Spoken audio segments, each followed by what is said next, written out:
What's up, science communication community? What you're going to see is a keynote at the Innate Lymphoid Cell Summer School that took place last week in Bonn, Germany. The whole keynote was a little bit longer, but my battery collapsed after about 20-25 minutes. So here you go. Here comes a bit of a shortened version, but all the main key points are in it. So enjoy it. Yeah, I'm Julius. I worked 8 years at Fraunhofer ISI, I did my PhD, and always had this feeling that there's so many great projects, such as yours, that you're doing here. And very often we as researchers, we always think about the next paper. We always think about the next report, about the next financing round. We need money, money, money. But very seldomly we think about the last 3% that we might need in order to get this knowledge that we create collaboratively, that we spend so many nights and weekends on, to actually bring it out. And I had this feeling when I worked at Fraunhofer, but now I work in Norway because my wife is Norwegian, and I got married 3 months ago and moved there a year ago. It's a crazy adventure. And I also worked at the University of Utrecht, and there was the same thing again. And I was like, is this everywhere in science? And yes, it is. So I feel I would like to contribute to empowering researchers, empowering universities, empowering research organizations to use this opportunity of social media. And the thing is, there's people in this room probably that hate social media, and that's okay. And there's people who kind of love it or who kind of like it, who have some Instagram accounts and Twitter and LinkedIn and all that. That's great too. And I'm not here to judge anyone. And I think it's a very personal decision if you want to communicate about your stuff, making your research available. But you are my Luke Skywalkers, or my female Luke Skywalkers, and I try to be your Yoda to just guide you if you want to choose that path. Okay, so in the next 40 minutes, I'm gonna give you the full-blown thing on why should we do this, or why could we do this, what are strategies that you could employ if you want to get started, and what are tactics. And I always know that tactics is the thing that people are interested in. Okay, when do I have to post on Twitter, 8 o'clock or 9 o'clock? I don't know, but I'll give you that as well if you're interested in that. So that's the kicker in the beginning. So as I said, I think that science communication is making what you work on available for society, because most of the stuff that we actually do comes from taxpayer money, and I think it's actually valuable to bring it back.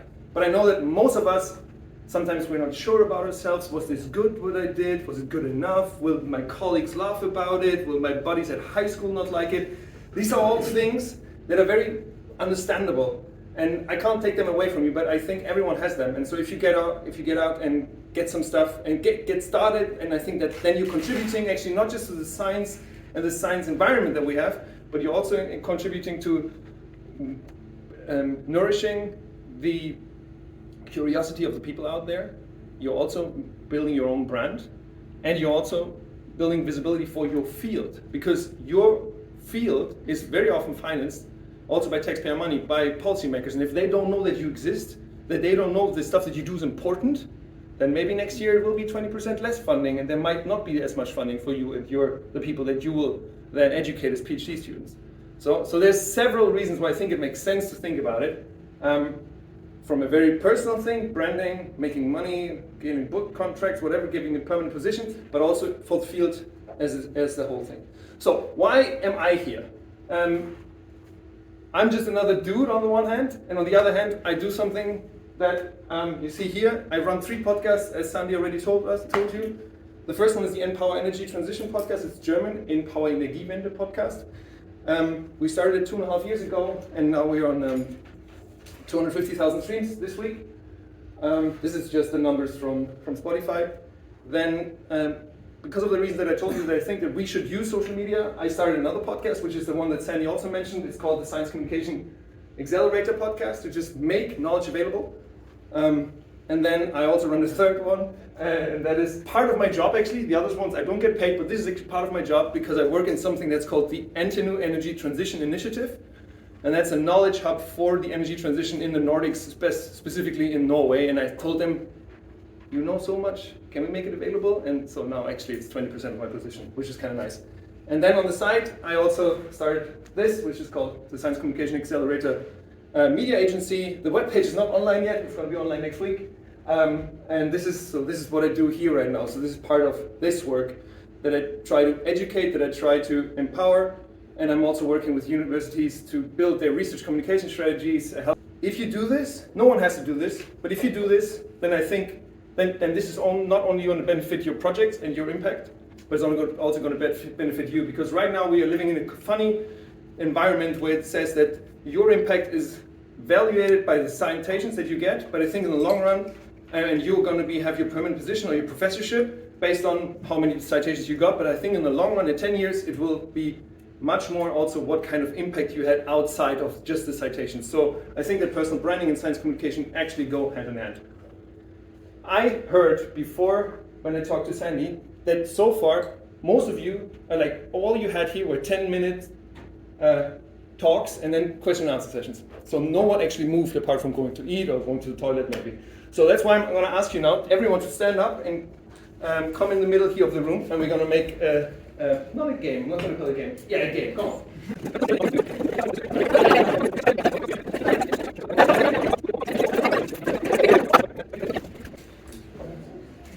So when you go to the communication department in your research institute, and I'm sure every research institute where you work has some kind of press officers or whoever wants you to go out, very often they say, yes, we have two things we can do. On the one hand, we try to get into mainstream media, and on the other hand, yes, we have social media accounts, or we've got podcasts, stuff that we create ourselves, that we can decide on when it goes out, and stuff that we try to get the gatekeepers like us, and then post about, make content around us. Here, the amazing thing is that there's so much visibility once you get in there. Once you get into Handelsblatt, FAZ, Süddeutsche Zeitung, all this stuff, there's so much visibility, they've got amazing reach, that's great. But the negative part is, it's hard to get in there. You can't just say, I want to get in there in 2 weeks, and in 6 weeks, and whenever. But this is very valid. But I'm going to talk mostly about this. I'm going to talk about the stuff that you and your research organizations can do by yourself. Because then you can build your own reach. You can build your reach among people that are really interested in your topics. And you can decide when you go out. And that gives you way more flexibility in whatever you do, when you have a project that needs to be communicated, when you have a paper, whatever it is. But actually, what applies to all of them is one thing. And that is this thing. It's attention. If you don't know me, I wouldn't be here. If no one knows that you are doing research on particular things, they are not looking for you. No one cares about Sandy. No one cares about me. No one cares about Stefan, I think was the name. But yeah, no one cares. Everyone cares about themselves. We struggle. Everyone struggles. Yeah. Oh, you care about each other, the two of you? Don't get this wrong. Yeah. But all what matters is if you want to reach anything, if you want to sell sneakers, if you want to change a law, if you want to be a well-booked speaker, if you also want to communicate your research, you need the attention of the person that you want to reach. That's so easy, but this is the fundamental. I could go home now, out. This is the key. You need the attention of the people that you want to reach, and that implies a lot of things. First, it implies you need to know whom you want to reach. Is it fellow researchers that you want to cite your stuff? Is it some kind of agencies that should finance you better? Is it some kind of agencies that maybe change laws or whatever, and you think we need to do this? It depends on whom you want to reach, and then you have to figure out, okay, what do they consume? How do they consume? And then you create content for them that brings them value. And you have to figure out, what do they watch? What do they listen to? What do they consume? What kind of networks do they use? And I know this is a bit overwhelming for a particular person, but just to get you in this thinking. And what's really important is that this one. Every one of you, my phone is recording there. Can I? Yeah, sure. Every one of you has this one. Can you put up your hand if your phone was charging in the same room while you were sleeping last night? In the same way you were sleeping? I like your smile. Who of you had the phone, maybe even in hand's reach, not more than 1.5 meters away from yourself? Isn't that crazy? Isn't that crazy? So if we want to reach anyone, it is through this thing. Sorry. Don't want to drive sorry. Yeah? And that's and just to give you data on this is from a report from Any. It was published, I think, in January. and it shows that the top 10 mobile first markets. So in the 10 markets on this planet where mobile is used the most, people use 4.8 hours on average on their phone. This could be websites, this could be podcasts, this could be whatever. But we live in a society in which we don't charge it in another room. No, we charge it in the same room. We even charge it next to, because it could be fire, and when I have to leave this house, I need my phone. That's the most important thing. And then every hour out of 3 hours, we're consuming something. So if you want to make your knowledge available or whatever it is, please make sure that it is consumable on this device. But then the question is, okay, now I know, okay, everyone uses that. You have to figure out, okay, what are the hashtags, what are the platforms, whatever it is. But you're very capable, you're all smart people, you figure that out. But the question is, how do I actually attract positive attention? Because no one needs negative attention. No one needs that you burned your house down, or I don't want to go into better, other examples. People, you need the attention, positive attention, something that relates so that people build relationship with you. Why are people listening to this NPower podcast with 250,000 streams? It's not because they like me, it's not because they think that I look good or whatever, but they learn something from me. I'm not super clever. We just invite clever people and have conversations with them. They come, the people that listen to our podcast come because they learn from the guests that we are having. And if you manage that, then something beautiful happens. They come to listen to you, or they consume your content because they want to learn, but over time, they build relationship. And if they build relationship, then they might say, hey, this person, this lady, she does good stuff, and then they're gonna say that to their colleagues or their friends. And this is then, in the 20 years ago, we would call that word by mouth. Social media is word by mouth on steroids. Because if one of us posts a funny tweet or something genuinely where people learn something from, other people will like it, other people will comment on it, other people will share it. And like that, you get a lot of attention, you build a lot of brand. And the key is really provide value. And providing value could be a million things.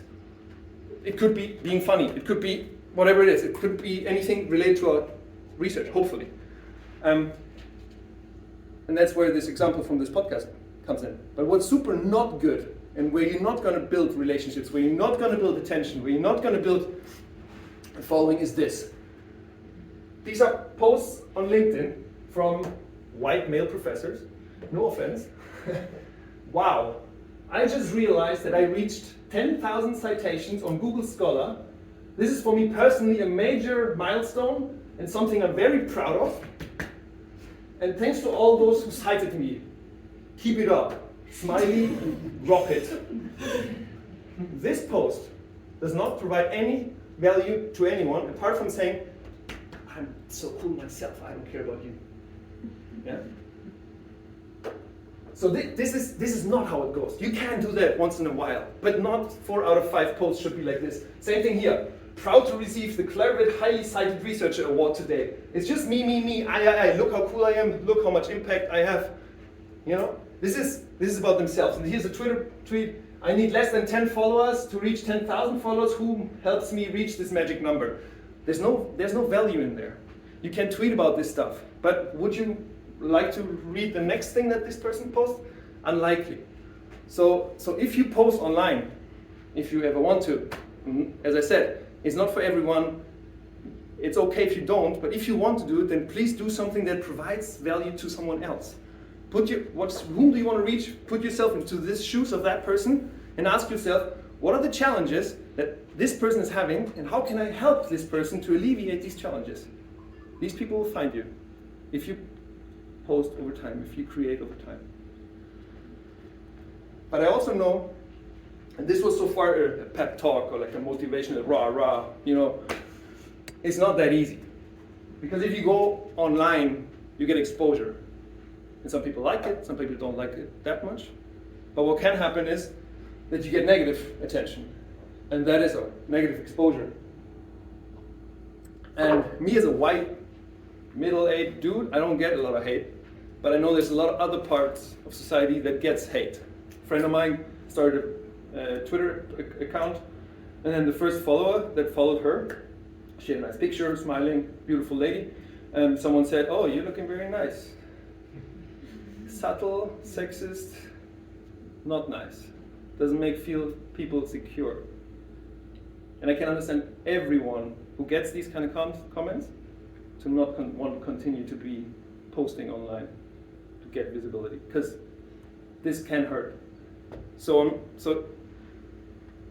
and it's the same thing, if you walk through the road and someone says, "Hey, good looking. Hey, how's it going? Beautiful. Sweetie, can I get your pretty smile?" I don't know. It's really nasty. And this happened in the offline world, and it also happens in the online world, and we should not let this fall under the table. This is part of the game. And you get to choose if you want to play that game, and if you just say, "I don't care about you," or just being empathetic. Because think about it.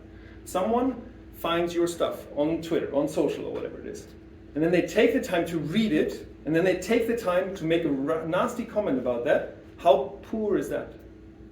Don't these people have anything else to do? No, probably not. They're not, because for them that's escapism from their own problems, from their own things that they're being challenged with.